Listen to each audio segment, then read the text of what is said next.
Hey, Autumn Athletes, Larry Sorensen here, and today I'm going to connect with Kristy Matthews to find out what makes her an Autumn Athlete that's not done yet. Before we get started, please remember, if you enjoy our content, support the channel and smash that subscribe button. Okay, let's begin. Kristy, first of all, thanks so much for joining us today. Why don't you start us off with a brief introduction of yourself? Well, first, thank you for having me. I really appreciate it. My name is Kristy Matthews. I'm 51 years old. I am new to the masters track scene, but actually, I'm not new to track. I live in San Diego, California. I have one daughter. I'm married and just really enjoying life right about now. That's all I can say. Well, great to meet you. Thank you for taking some time out to let us know what makes you an Autumn Athlete that's not done yet. Before we start talking about what you're doing now, let's take a little trip back in time and fill us in on some of your athletics and so forth, just kind of your overall athletic career from whenever you'd like to start. When I was younger, I was one of those kids that I didn't like bugs. I didn't like the outdoors. I didn't like anything to mess my hair up or nothing like that. But, my parents, especially my stepfather, I don't know what he saw, but he saw something in me. And I think it was probably one of those times where my mother was making me stay outside. They would literally make me stay outside. You're not coming in the house until you're outside for some time and you're going to get used to it, So my dad, my stepdad at the time, by the way, he's one of my biggest supporters. Love my stepdad. Love all my parents, actually. But he was in a fraternity and they had a fun run, a father-son fun run. And at the time, he didn't have any sons. It was just, I had sisters. And so he said, Kristy, you know what? You're going to come run with me. And I said, what? No, I don't want to be out there. And besides, it's father-son run.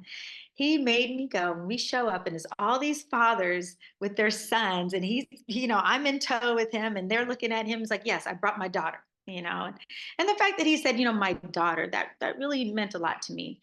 So we start off running, and we're right next to each other. I go, okay, all right, I'm doing this, and I wanted to go faster, but I knew that my dad is kind of lagging. And I turned around. I said, Dad, you gonna come? He goes, no, Kristy, you go ahead. You do this. This is what you can do.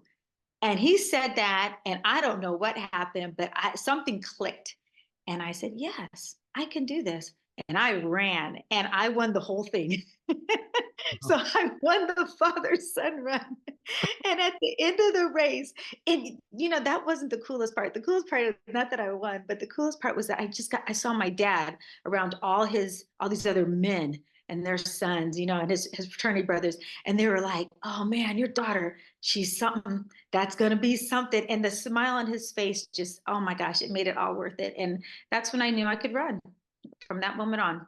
From that moment, then, kind of fill us in from that time up until this moment of Masters track and field. I ran in high school. I did a little bit of cross country, but I really didn't get into track till my junior and senior year.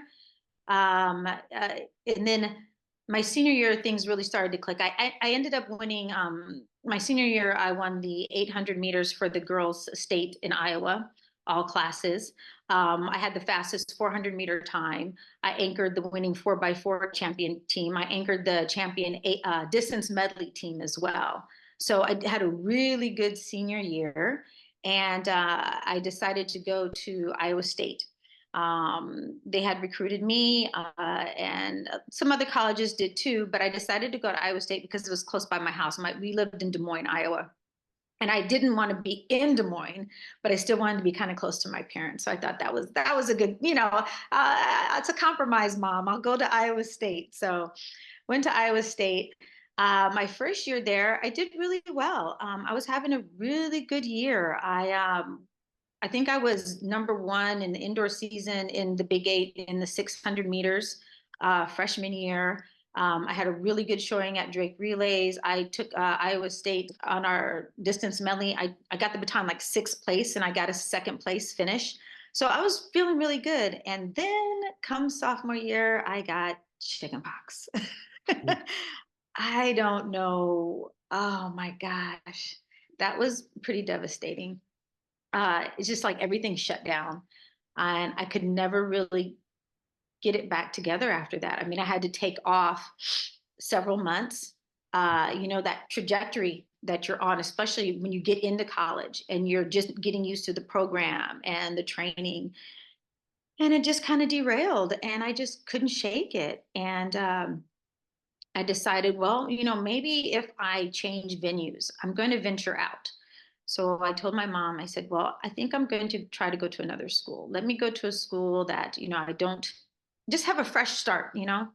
So I made some phone calls around the country and I took some more recruiting trips and I decided on San Diego State. Now, I had never even heard of San Diego State before, but somebody told me in Iowa, they just come back from San Diego and they said, oh my gosh, Kristy, San Diego is beautiful. You're going to love it. I said, really? They said, oh, there's the ocean and the beaches. I said, oh, okay. So came out here to San Diego State on a recruiting trip and they put me up right on the beach, overlooking the ocean, sold. Say no more. Where do I sign? So I decided to go to San Diego State. And the first year, I'll be honest with you, I think it was just an adjustment. Coming from Iowa, going to Southern California, that's a cultural difference. A lot of new things out there, and yeah, I really didn't put as much effort and energy that I think I should have. I know I should have. I just didn't. I was a college student, coming out to California. That's what I wanted to explore other things. And I really liked school too. I'll be honest with you. I had dreams of being a anthropology professor and I'm really into school and I being out in this multicultural environment coming from Iowa. Mhm. So I don't know. My junior year, still things didn't click. So I was still trying to get it together from the chicken pox and kind of going all the way back down to zero, and then I found myself in a new situation. But senior year, I don't know, I clawed my way back. I kind of refocused and I said, well, what is it that I really would like to leave college saying that I did? And let me go back. I'm sorry. At Iowa State, I also provisionally qualified for the Olympic trials in the 800. So I guess that's what I'm saying. It's just such I was just devastated. I mean, because like I said, the plans were set and just to have something like that happen, but that's okay. That's life, right? Life is not a sprint. There's always room for a kick at the end. That's what I'm learning now with Master's Track. So my senior year, like I said, I regrouped, I refocused, and I said, what do I really want to do? I said, well, I really would like to win a college conference title. If I can leave doing that, I'll be happy. And I did that. My very last track meet up at BYU, it was our Western Athletic Conference Championship. And I said, I am going to do this. And I ran that 800 and I won the conference title. And I just remember being so happy saying, just to come back from all of that and some of the naysayers and just to prove to myself, I think that's what it really was, just to prove to myself that there's always room to come back. Mhm. Don't doubt yourself. You can still do it. It might not be the same goal you had in the first place, but if set a new goal, see what happens. And that's what I did. Did you play any other sports during that time frame from college through till masters? After college, I didn't do anything until I was about 46 years old. And so just had a baby at 43. They said, I was a geriatric pregnancy. Didn't feel very geriatric, but I said, well, that's okay. I'm going to be an older mother, but I want to make sure I'm healthy and I'm mobile for her because I knew I wasn't going to have any other children. So she was going to rely on me a lot to do things with her. So instead of going back to track, I decided to try soccer because I thought, okay, there's running involved. It's a team sport. I have to show up because they're expecting me to be there.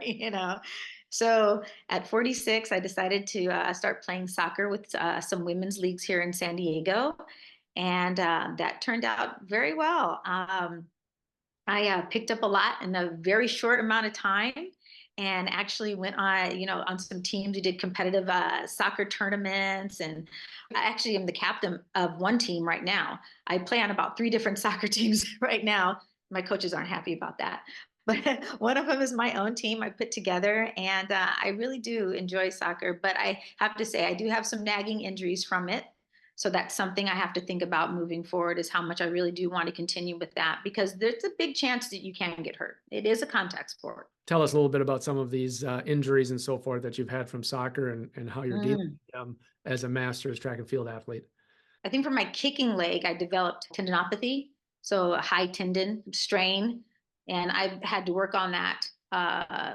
Doing some manual ART. I've done that. I've tried that. I've tried cryotherapy, and honestly, that the manual ART has brought down that pain to about maybe 5 to 10% of what it used to be. Mhm. I mean, that worked for me. I tried, just stretching, or people said yoga. But no, it was the manual ART that worked for me, because it really got in there and isolated the tendon and made me stretch it out. So I like that. I like cryotherapy a lot, especially after soccer, because just my whole body, just feels sore, and just to have that the effect from that is really nice. So I've had to deal with that. I also did tear my patella tendon a little bit. I think it was just a minor tear. And that was a rookie soccer mistake, because I decided to go out on artificial turf wearing full grass cleats. Now, anyone who knows soccer knows that they're like, "Oh, you shouldn't have done that." I didn't know at the time. So that's why you have specific shoes for specific surfaces. So, yeah, went on a turn, and the blades got kind of caught up in the artificial turf a little bit, and I think it got stuck. So I kind of turned wrong, and I felt that little pop. But luckily, it wasn't as bad, because I was already wearing like knee compression socks, because I realized that when I started playing soccer, because I was older, my knees had to go through a whole transition phase. I mean, my knees were so sore in the beginning. I didn't even want to bend down and be on the floor. I mean, just to touch my knees, it hurt so badly. But that's gone. But luckily, I was wearing compression sleeves at the time, and I think that minimized the effect of that. But I still do have that pain. I feel it at night. It doesn't hurt when I run so much, but it's just when I get up a little bit stiff, and I do feel it after I'm done. Give us some of the highlights here of what you've accomplished over the last few years since you've come back to track and field. I'm going to go back to soccer, because I think that's a good segue to tell you what happened.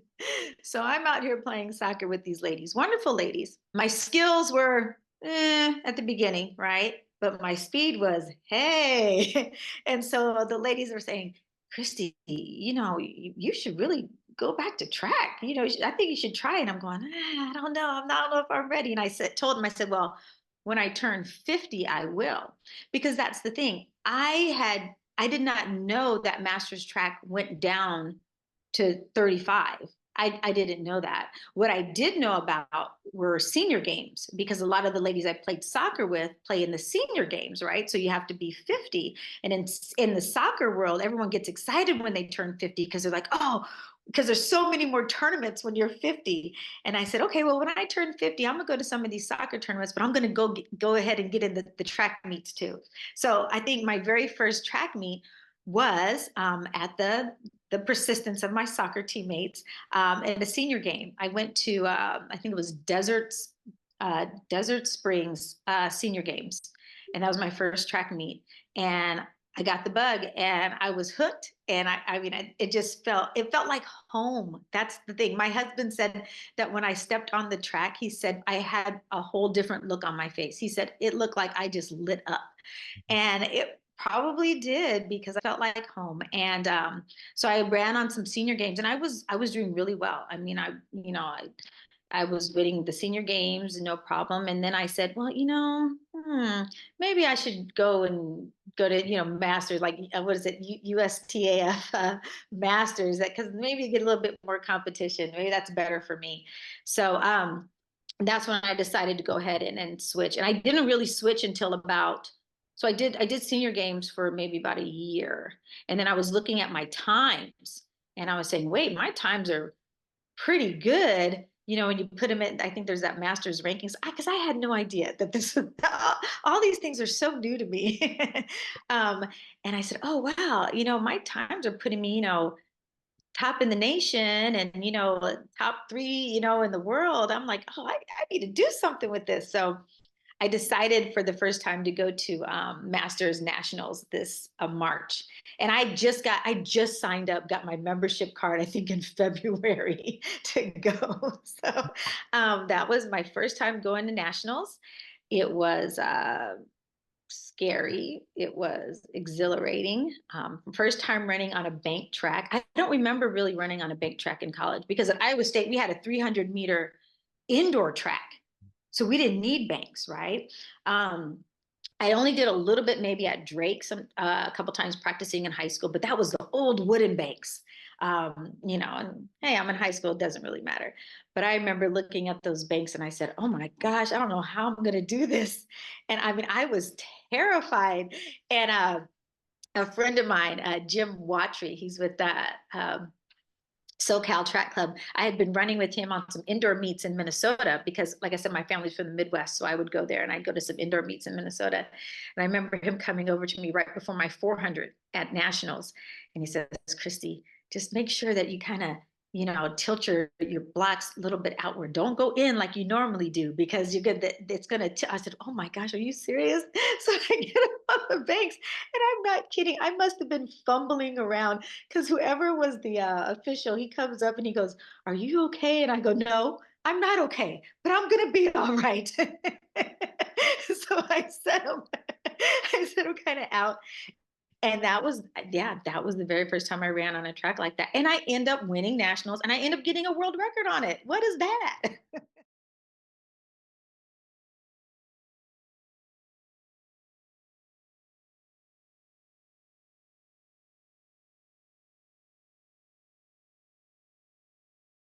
And then did you run any other events? Yes, I ran the 200. I am not a sprinter. I'll be honest with you. I ran the 200 because I'm not prepared to go back to my 8 yet. I wasn't expecting anything grand, but I won. I won the 200. And then I did what was nice is I got asked to be on that 35 to 39-year-old 400-meter relay team, and here's the thing.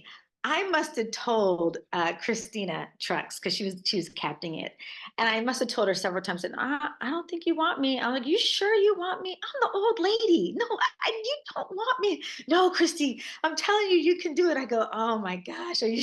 I mean, I was just like, okay. And I'm not even up until I think we stepped on the track. I kept telling the girls, I said, all right, all I know is I can't mess it up. That's all I want. I just don't want to mess it up for you ladies. I said, don't blame me. And the funny part is the old lady on this team is going to have knee compression sleeves. I don't care how it looks, but I'm going to feel better about it. And then the funny part is after it was all done, the team comes over to me and I said, I wore my sleeves. And they go, you know what? To be honest with you, our knees kind of hurt too. Maybe we should try it. I said, see? So do you remember the time of that relay? Yeah, it was a world record too. I think we ran a 4 minute, 5 seconds. It was a good debut. What can I say? 30 Yeah. years out, it was home. It's home, obviously, for me. I remember watching you run the 1:00:00, 400 meters. It was pretty cool. I went to New York the following weekend because I'm looking at the time, and this is maybe the competitor in me, right? So I'm reading some of these things and I go, oh, Kristy Matthews ran the women's 50 to 54, 400 in a minute flat, and just shy of breaking the minute. And I said, it kind of. I said, I need another shot at it because I'll be honest with you, that the banks threw me off. I'm like, I think I can do better because I just wasn't used to it. So I went. So instead of going back to San Diego, I said, no. I told my family, I'm going to go to New York. Husband was not too thrilled about it, but I stood my ground and I said, you don't understand. I said, I am a competitor. I'm an athlete. This is personal. So I went to New York. They went back to California all by myself and I ran it again. And then I broke the minute. I ran a 59:90. Tell us about what's on the horizon for you. I would like to see how close I can get to the American outdoor record. I've done a 59:74 and I did a 59:8 something just this last weekend. Getting close. I think, like I said, there's a lot of things it's memories, right? Just reminding myself how things used to be. And sometimes in track, I'm remembering that, it's not necessarily the times dropping, but it's more look at the consistency. So now I feel like I am consistently at that 60-second mark, right? Or right under it. So I feel good about that. So what I want to do is trying to figure out a way how to tweak some things, how to improve, because I'm not a sprinter. I'm just not. I tell people that all the time. So maybe working on some of more of my explosiveness, working on the start of the race, to help me get, those. I just need like what 3/10 of a second, 2/10 of a second more. And so where am I going to get that? So the next month, I'm going to focus on that. Just how can I improve there? Because it's hard. I'm running by myself a lot. So I don't really have anyone to push me on many of these meets. So I have to figure out a way to do it by myself. And I'm sure I'm sure a lot of masters runners can resonate with that as well. A lot of it is by yourself. So figure out what it's going to take mentally and physically to get there. If you don't have someone constantly pushing you, if you're having to practice by yourself, if you're having to run by yourself. So that's going to be my focus. I'm going to try to see how close I can get to this record. If I get it, great. If I don't, that's okay. But a little bit further out from that, the plan is to transition back to the 800.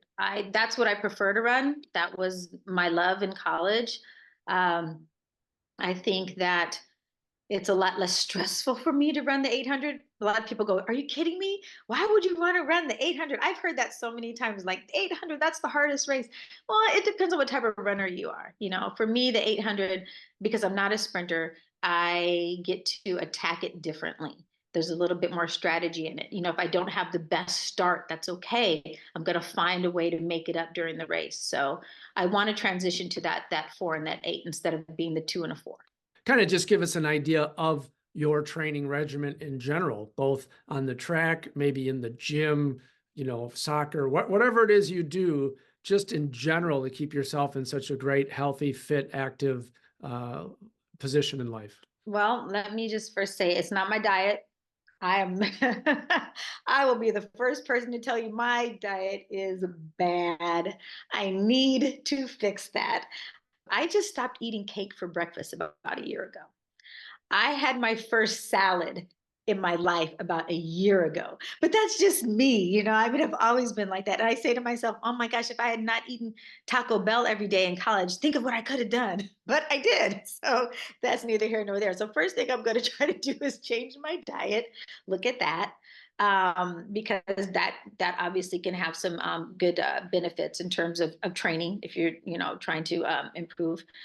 But training in particular, I've been lucky to find some wonderful people that have been in my camp. I work with Paul Greer, who is the president of the Imperial Association for United States Track and Field. He helps me. He provides a lot of my workouts for me, and then I go and I do Tuesday night workouts with his group, San Diego Track Club. Even though they're marathoners, but I work in and tweak some things so it matches more aligned with what I'm doing, but that's a really good base for me. And then I work with Krishna Curry. She's a former UCLA runner. She used to run professionally. I go and I do a lot more of my interval training and mobility training with her. She's been wonderful with mobility. I mean, just move the hips, stretch those hips out, stretch those legs out, because I was never a big stretcher in college, and I'm learning that you need that now, especially at this age. As far as in the gym and some of more like the plyometrics, the overall conditioning, I was lucky enough to find Tom Green. He is a former All-American 100-meter runner out of the University of South Dakota. So I kind of have a lot of different people in different places, kind of the right person, the right seat on the bus. I say do track workouts maybe twice a week.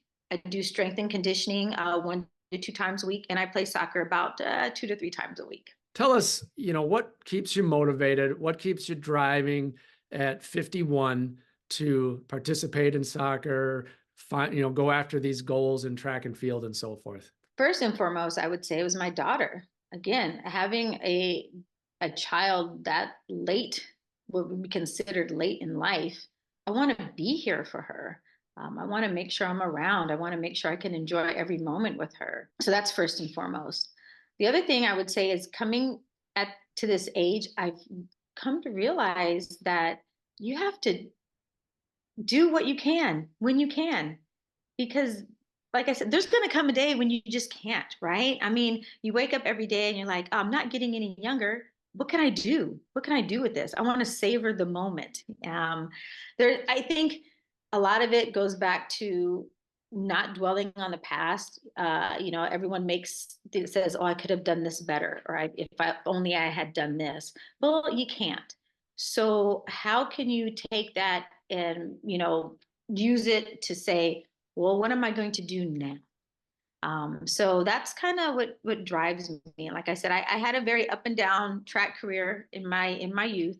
So now I'm trying to take all those lessons learned, all those things, and channel it into. But I'm still here. I'm still able to move. I can still do something. So let me have new goals and new dreams, and maybe do it a little bit better this time.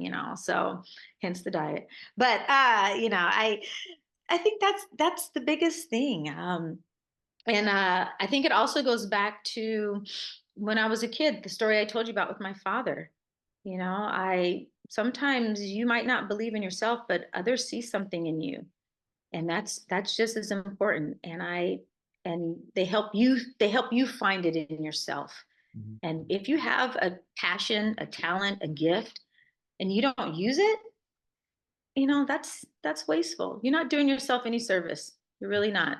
I don't care if it's, your goal is to run around the track once and not die, or just walk a couple more steps. If that's your goal, that's your goal. You should do that. Okay. It doesn't matter what your goal is, but if you have a passion and a drive, do it, because you don't have much time on this earth. We're going to lighten up for just a second here. I'm going to ask you a couple of fun questions just to get to know you a little bit better. So let's start off with, I always start off with an easy one. What's your favorite color? Black. Comedy, horror movie, or action? I love sci-fi. I mean, I still look. Conan comes, like, especially like the old school like sci-fi adventure. Conan comes on. Everything stops. I'm gonna watch it again. I love that kind of stuff.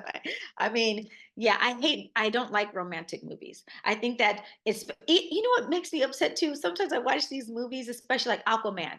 They were having the best battle scene, right? He's riding on the Kraken. He's got the trident. He's coming down. He's commanding this army. Why do you have to stop in the middle of it and kiss this other girl? Kiss this girl? Why? You're ruining it. Get to the action. I don't want to see any of that. Okay. Wow. I sparked a nerve on that one. I know. I'm just, yeah. I'm not a romance movie. I like the action. I like the sci-fi.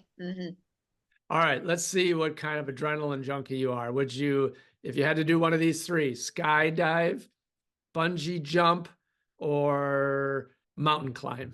Oh, mountain climb. I'm not an adrenaline junkie. Like, I don't ever want to put my life in danger.